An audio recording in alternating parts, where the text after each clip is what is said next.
Welcome to another History and Politics. And we are particularly focusing on Donald Trump's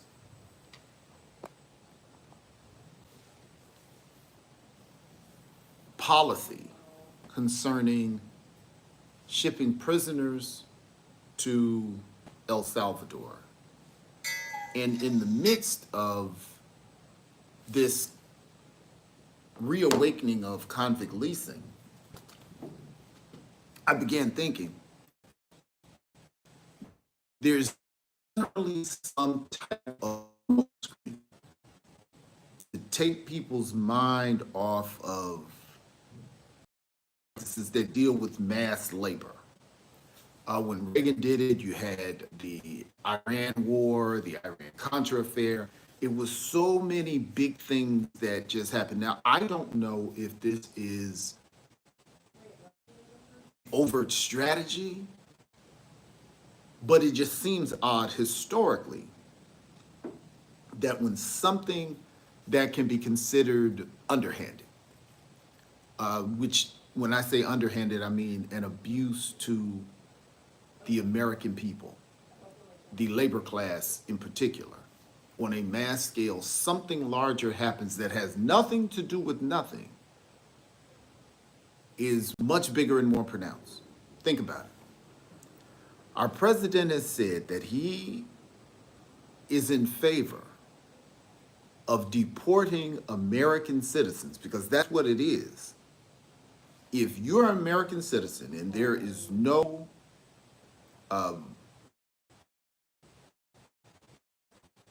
policy that is reserved by the people to regulate their domicile or their citizenship within to reside in their country that they are a citizen of.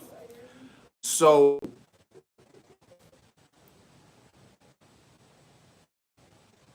something this big, deporting American citizens, in comparison to the breaking down or the restructuring of the Department of Education, that's strange. The, the executive cannot dissolve a congressional level, a cabinet level department without Congress saying so. Yet they're just doing it. There's no upheaval from Congress. And technically, allegedly, none of the services are supposed to change as far as funding. And also notice that they feel that the department does not need to be there, but student loans are going to maintain. So they're keeping every hardship of the department in place, but not the benefits. The question is, how is the money going to transfer from the federal level to the state level? Because that's what the federal Department of Education does. That's where that movement comes about. That's where those allocations come about, and then it trickles down throughout the state. So if we're going to talk about the education system or the deportation of Americans, why is the deportation of Americans not most important? That's strange. No questions are being asked. No compare. They're pushing this Department of Education, people in jobs, but not a massive violation of the United States Constitution and the amendments on a scale with no explanation. And if there was no design to the program, why was it presented to the American people or to the world as a proposed policy that's being followed up on. It is so unlikely that this is not that is thought through this little. It is extremely unlikely that that is the case. So now we have to wonder,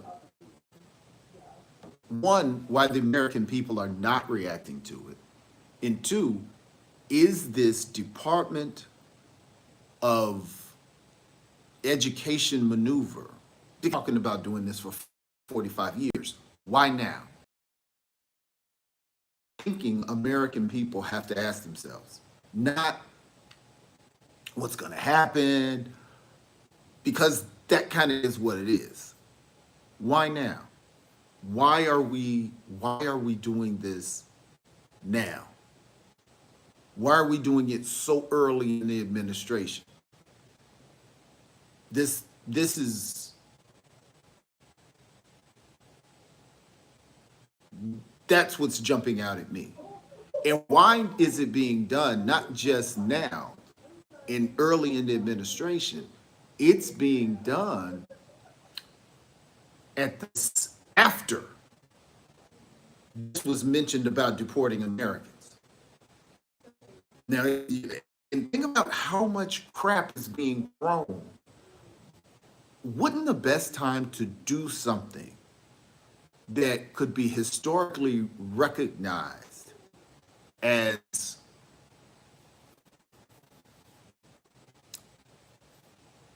at least unfavorable to the working class? At least. I don't want to push it to, it's a labor holocaust. It's an economic holocaust. If you understand the dynamics of what occurred during the 80s and 90s with war on drugs in exchange for trillions of dollars. That's what the war on drugs was. It was the exchange for the liberty of Americans for trillions of dollars for a very few people. And this proposition of deporting American labor is very similar to that outcome. So much that to protect that, it would be logical to put forth this straw man event of the education system. So by the time we see what's going on, everyone has made their money. I think we need journalists, we need scholars to really look into this situation and see who's invested in El Salvador. Why El Salvador? Why are they not sending prisoners to Canada? Why are they not sending them to Mexico? Why are they not sending them to Haiti? That's what Lincoln said. Why El Salvador? And why now? And why, think about it, we're deporting, this is removing Mexicans after they were taking their land, and they were removing Native Americans through the Indian Removal Act, and they're colonizing Black people. They're getting all these people out of the country so they could have a country for white men, as John Wilkes Booth said, country for white people, built by white people. So now we're looking at this. We already have a disproportionate number of Black people incarcerated. Now we